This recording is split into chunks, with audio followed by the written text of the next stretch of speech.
السلام عليكم ورحمة الله وبركاته. ازيكم يا شباب من شباب تالتة إعدادي؟ إن شاء الله النهاردة هنحل معاكم امتحان المحافظات. هنبدأ النهاردة بمحافظة القاهرة. امتحان خفيف إن شاء الله. يا ريت لو أول مرة تشوفونا تعملوا لايك وسبسكرايب للقناة. هننزل عليها طبعا حل امتحانات المحافظات كلها السنين اللي فاتت، وهينزل عليها كمان مراجعات إن شاء الله، فيا ريت تدعمونا بلايك وسبسكرايب للقناة. وتعالوا نبدأ. بسم الله الرحمن الرحيم. أول حاجة بيقول لك سرعة جسم متحرك بالنسبة لمراقب ثابت أو متحرك. طبعا ده مفهوم السرعة النسبية. تمام. تاني حاجة بيقول لك خط مستقيم يمر بمركز تكور المرآة وأي نقطة على سطحها العاكس خلاف قطبها. طالما الخط ده ما عداش بالقطب يبقى ده محور ثانوي. طب لو مر بالقطب، لا، لو مر بالقطب يبقى المحور الأصلي. طيب تلاتة، تركيب في الخلية الحيوانية يتكون من الجسم المركزي. طبعا دي خيوط المغزى. تمام. طب أربعة، تغير موضع الجسم بمرور الزمن بالنسبة لموضع ثابت. ده طبعا مفهوم مين؟ مفهوم الحركة. جميل. طب باء بيقول لك اذكر مثالا لكل مما يأتي. انقسام يؤدي إلى تكوين الأمشاج. طبعا ده الانقسام الميوزي. ده اللي ايه الانقسام اللي بسببه بتنتج لنا مين؟ الأمشاج. طب مرآة دائما تتكون فيها صورة مصغرة مهما تغير موضع الجسم. طبعا دي المرآة المحدبة. مرآة محدبة. طيب ثلاثة، أحد الكائنات الحية عادة الخلايا يتكاثر لا جنسيا بالتبرع. طبعا ده الإسفنج أو الهيدرا. الاتنين صح. طيب أربعة، مجرد تحتوي على نجم الشمس والنظام الشمسي. طبعا دي مجرد ضرب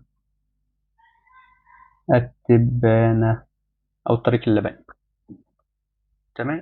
تمام. طب في جي بيقول لك في الشكل المقابل بدأ جسم حركته من الموضع ألف ده بتوقف عند دال مرورا بالموضع باء وجيم، وبالتالي يكون مقدار المسافة. طبعا المسافة هتجمع كله. المسافة من عند ألف لحد ما راح باء هتجمع كله.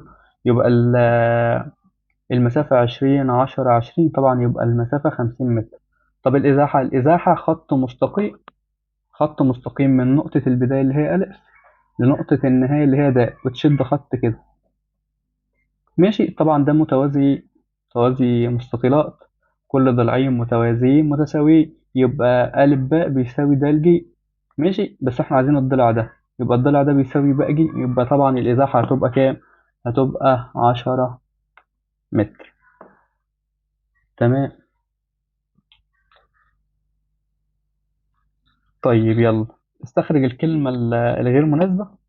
بويضة متخصص مبيض. طبعا الكلمة الغير مناسبة طبعا هي مين؟ هي البويضة، لأنها ديت خلايا أمشاج، إنما الباقي خلايا مناسل. خلايا الأمشاج فيها نوع نص عدد الكروموسومات، إنما خلايا المناسل فيها العدد الكامل من الكروموسومات 2 نوع. طيب صورة معكوسة مساوية للجسم معتدلة حقيقية. طبعا دي هتبقى الصورة الحقيقية، والباقي من صور المرآة المستوية. طب يجلينا نجم بحر أمية وبراميسيوم متابع. طبعا نجم البحر، والباقي كائنات وحيدة الخلية سواء اليوجلينا أو الأميبا أو البراميسيا.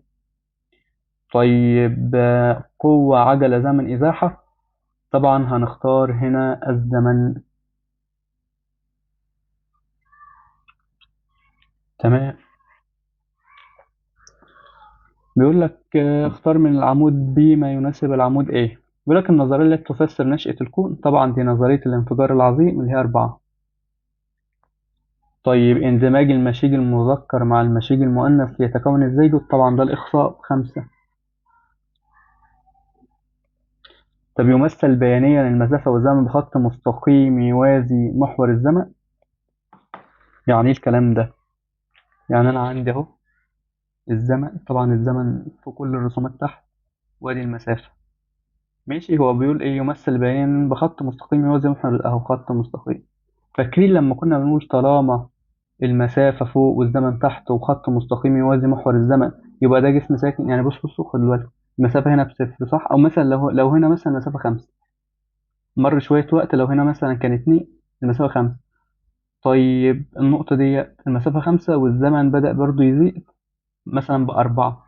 واخدين بالكم الزمن قاعد يعدي والمسافة ثابتة، أي المسافة واقفة ما بتتحركش، فده جسم ساكن أصلا. فتلاتة يمثل بيانيا بخط مستقيم وزي حراريا، طبعا ده الجسم الساكن اللي هي الإجابة رقم 2. طيب خارج قسمة المسافة الكلية التي يقطعها الجسم، طبعا دي السرعة المتوسطة اللي هي 1.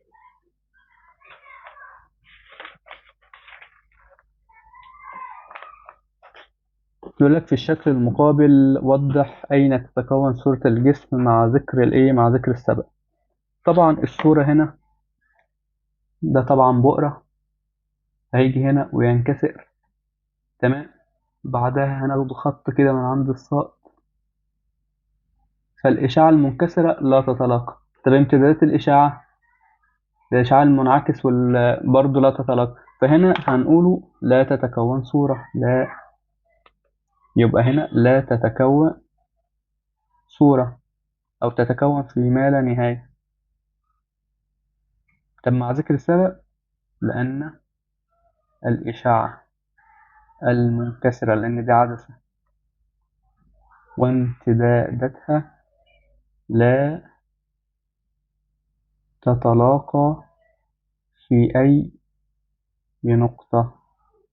يبقى ولا الإشعاع المنكسرة هتتلاقى، ولا ولا امتداداتها. ماشي، فعلشان كده مش هيتكون صورة أصلا. طب يتركب نقط من حمض نووي وبروتين، طبعا ده الكروموسوم. اوعى تنسى بالمرة، تركيب الكروموسوم مهم. فاكر الكروموسوم كان عامل كده، بيجي ياما قوي. طبعا كان بيتكون من ده كروماتيد وده سنترومير. ماشي، ولو كنا أخدنا حتة منه كده هنلاقوا الحتة دي فيها بروتين. البروتين ده ملفوف فيه كده مادة تحمل المادة الوراثية اللي هو الدي ان ايه. ماشي، فالكروموسوم ده كان ليه تركيب عام، يتكون من 2 كروماتيد يتصلان بسنترومير، وكان ليه تركيب كيميائي يتكون من حمض نووي دي ان ايه، حمض نووي دي ان ايه زائد بروتين، اوعى تنسى. طيب السرعة المتجهة هي مقدار طبعا الإزاحة في الثانية. طيب 3 تتجمع في الكون مجموعات من النجوم لتكوين، طبعا لتكوين المجرات. طب العدسة وسط شفاف، طبعا كاسر للضوء. طب يعني نوع عيب الإبصار، طبعا دي الشبكية يا جماعة، الحتة دي الشبكية. طب الصورة جت أمام الشبكية، طالما جت أمام الشبكية يبقى ده قصر النظر، يبقى ده عيب الإبصار هو قصر النظر، تمام. طيب يستخدم نقط لتصحيح عيب الإبصار، طبعا مرآة مقعرة.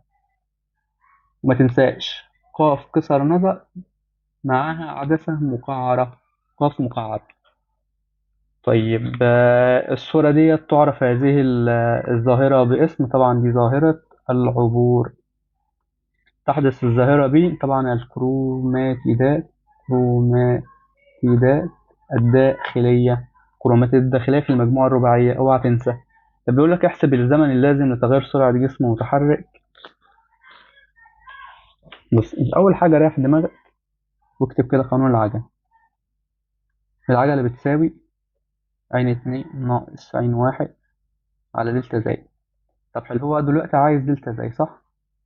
يبقى دلتا زائد تساوي عين 2 ناقص عين 1 على العجلة. حلو، يلا قول لنا بقى عين 2 كانت بكام؟ من المسألة عين 2 كانت ب25، 25 ناقص 15 على العجلة كانت ب2. طبعا على الآلة الحاسبة هتطلع بكام؟ هتطلع ب5 ثانية. ماشي، مسألة سهلة مفيهاش أي حاجة. طيب سؤال 4 اختر، بيقولك زاوية انعكاس شعاع ضوئي يسقط عموديا على سطح عاكس، يعني اهو شعاع اهو يا جماعة سقط عموديا كده على السطح، طبعا ده سطح عاكس اهو، نزل كده عموديا، فزاوية السقوط بقت زاوية الانعكاس تساوي 0. هيرتد على ايه؟ هيرتد على نفسه. فزاوية السقوط هتساوي زاوية الانعكاس هتساوي صفر. صفر. تمام. طيب في الطور نقط تتجه مجموعات الكروماتيدات كل من هنا لأحد قطبي الخلية، طبعا ده في الطور الانفصالي. طيب إذا وضع جسم على بعد 20 سنتي من مرآة مستوية، يعني أنا عندي مرآة مستوية والجسم أهو على بعد كام؟ على بعد 20 سنتي، فالمفروض صورته هتتكون خلف المرآة على بعد برضه 20 سنتي. ماشي، ده الجسم وده صورته، يبقى المسافة دي كلها كام؟ 40 سنتي. طيب هو عايز ايه هنا؟ بيقول لك إذا وضع جسم على بعد 20 سنتي أمام مرآة مستوية فإن المسافة بين الجسم وصورته، ما بين الجسم أهو، ما بين الجسم وصورته طبعا هتبقى كام؟ هتبقى 40 سنتي. يا ريت ما تنساش تدعمنا بلايك وسبسكرايب للقناة، إن شاء الله هننزل عليها حاجات مهمة جدا جدا لكم يا تالتة إعدادي. ما تنساش تشير الفيديو لأصحابك كلهم. اللايك بتاعك حاجة بسيطة والله، بس بيفرق معانا جدا إن احنا نوصل لعدد أكبر من زملائك اللي بيدوروا على نفس المحتوى. فما توقفش لو انت استفدت يعني، وان شاء الله تبقى استفدت، ما توقفش الحاجة عندك يعني ان شاء الله. طيب بيقول لك الرسم البياني الذي يعبر عن جسم يتحرك بسرعة ثابتة ثم أي عجلة سالبة. ده يتحرك بسرعة ثابتة، ماشي بسرعة منتظمة، بس هنا ماشي بسرعة منتظمة، هو عايز عجلة سالبة فألف مش معانا. طيب باء أيوه أهو ماشي بسرعة برضو منتظمة، تمام. بعدها ماشي بعجلة تناقصية وعجلة سالبة، أيوه هي باء. طيب بيقول لك في صوب عدد الكروموسومات في الحيوان المنوي، حيوان منوي دي خلية أمشاء فيها نقط أو كده، عدد الكروموسومات في بويضة يبقى فيها ماشي، يبقى ضعف طبعا يساوي. طيب اتنين مقدار الإزاحة يساوي طول أقصى خط منحني، طبعا لا، خط مستقيم. طب العالم لابلاس هو مؤسس نظرية النجم العابر، طبعا لا، نظرية السديد. طيب أربعة عندما يتحرك الجسم بسرعة منتظمة فإنه يقطع مسافات متساوية في فترات لا طبعا بسرعة غير منتظمة، هنا غير منتظمة. طب بيقول لك في سؤال جيم اللي هو آخر سؤال، بيقول لك وضح بالرسم الصورة المتكونة لجسم يوضع على بعد 20 سنتي أمام مرآة مقعرة ذات بعد بؤري يساوي 4 سنتي. الرسومات مفيش أسهل منها يا جماعة والله، بصوا أهو، هذه مرآة مقعرة، سطحها الداخلي جزء من إيه؟ من كرة جوفاء. المراية دي فيها 3 نقط مهمين، فيها النقطة ق، قطب المرآة بيفصل المراية نصين متساويين، وفيها باء البؤرة، فيها الميم مركز التكور. تمام. انت عارف كده انت عارف المفروض ان انت عندك المعلومة ديت، اللي هو نصف قطر تكور المراية بيساوي 2 أي بيساوي 2 من البعد البؤري، صح؟ تمام.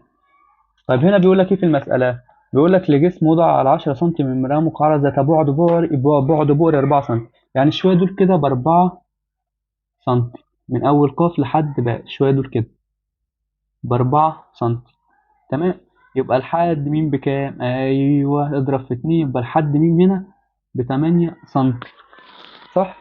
صح يا مستر. طب الجسم واقف فين؟ ده الجسم واقف على بعد 10 سم، يعني واقف على بعد أكبر من ضعف البعد البؤري، من الآخر يعني واقف في، واقف بعد المركز يا مستر. أيوه الجسم واقف هنا كده يا مستر، الله ينور عليك أهو، آدي الجسم واقف هنا كده أهو، تمام. تمام. علشان نجيب صورته كنت بطلع شعاع من عند دماغه كده يوازي المحور الأصلي، فينعكس مرة، الله ينور، مرة أهو. حلو الكلام، حلو الكلام، بس كده لا، ده أنا كنت بطلع شعاع كماني يمر بالبؤرة أهو، بص أنا بنعملها بإيدي، المفروض مع المسطرة هتظبط أكتر، يمر بالبؤرة فكان ينعكس موازاة للمحور الأصلي، والصورة تطلع هنا، فتطلع الصورة أول حاجة مقلوبة، حقيقية لأنها ناتجة من تلقي الإشعة المنعكسة مصغرة. ماشي، يبقى كده النهاردة إن شاء الله خلصنا امتحان القاهرة. يا ريت لو استفدت تعمل لايك وسبسكرايب للقناة. ما تنساش تشارك الفيديو لكل أصحابك. والسلام عليكم ورحمة الله وبركاته.